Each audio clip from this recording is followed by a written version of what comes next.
Salut les conciergeries Airbnb, ici Henrik du site louerpremium.com dans lequel j'explique comment faire exploser le chiffre d'affaires de ta conciergerie. Aujourd'hui, on va voir pourquoi activer les réservations instantanées. C'est parti!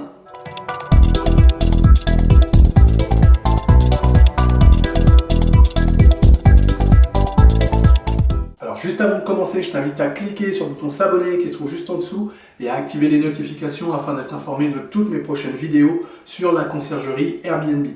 Également, je t'invite dès maintenant à me laisser un pouce bleu afin de me motiver à te laisser toujours plus de vidéos, toujours plus de conseils sur la conciergerie Airbnb. Alors, pourquoi activer la réservation instantanée ? Alors c'est une remarque qui revient très régulièrement, je connais plein d'autres qui ne veulent pas tout simplement activer la réservation instantanée parce qu'ils veulent tout simplement garder la main sur le profil de voyageur qui va séjourner chez eux.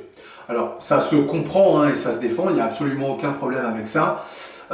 Simplement il faut bien être conscient d'un certain nombre de choses.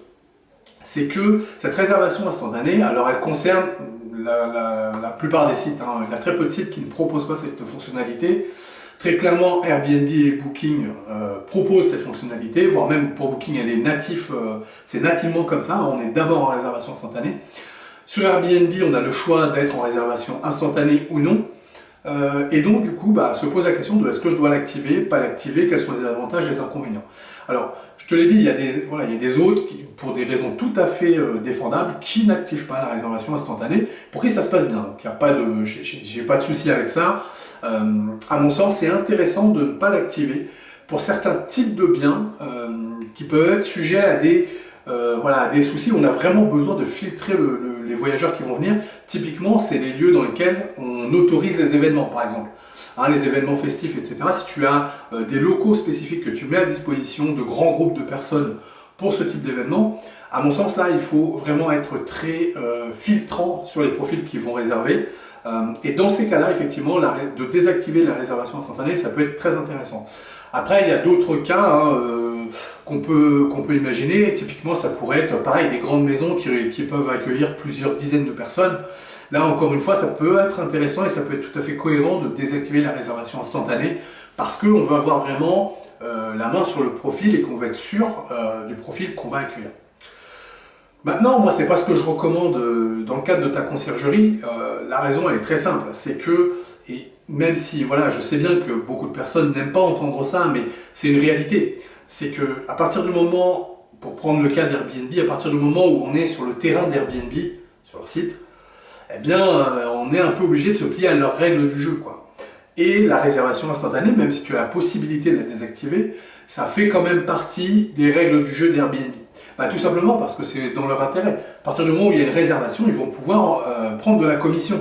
Donc eux, leur intérêt, c'est vraiment qu'il y ait une réservation. C'est pas qu'il y ait des échanges entre un hôte et un voyageur qui discutent sur tel profil, sur tel réglementaire, tout ça. Commercialement, Airbnb, ils s'en foutent. Ça. Ce qu'ils veulent, c'est pouvoir toucher leur commission. Donc leur intérêt, c'est la réservation instantanée. Et comme c'est ça leur intérêt, tu peux être sûr, je sais bien qu'il y a des gens qui ont testé tout un tas de choses, mais tu peux être sûr qu'à partir du moment où tu actives la réservation instantanée, à défaut que ton annonce soit mise en avant, elle ne sera pas rétrogradée en tout cas. Donc je peux te dire, c'est évident, c'est évident qu'à partir du moment où tu vas activer cette réservation instantanée, tu n'es pas rétrogradé dans les annonces, éventuellement tu pourrais être mis en avant, on peut très bien l'imaginer, mais en tout cas tu n'es pas rétrogradé, tu gardes un scoring finalement de ton annonce élevé parce que tu joues les règles du jeu d'Airbnb, tout simplement.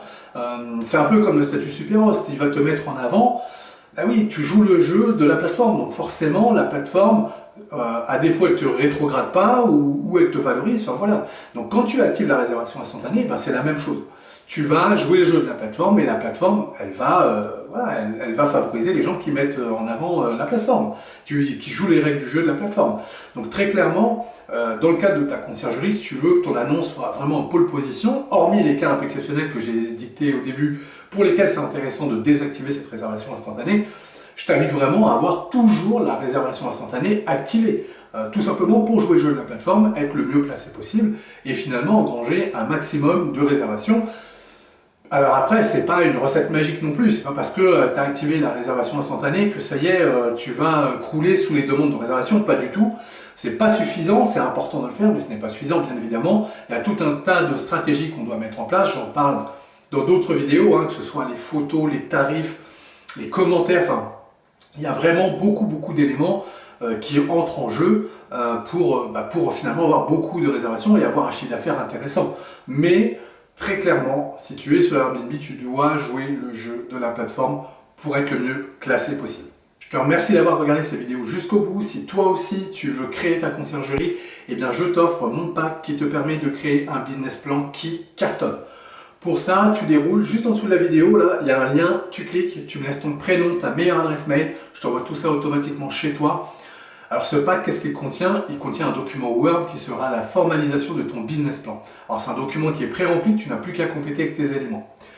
Également, tu trouveras un fichier Excel qui sera la projection financière sur les 3 prochaines années pour ta conciergerie.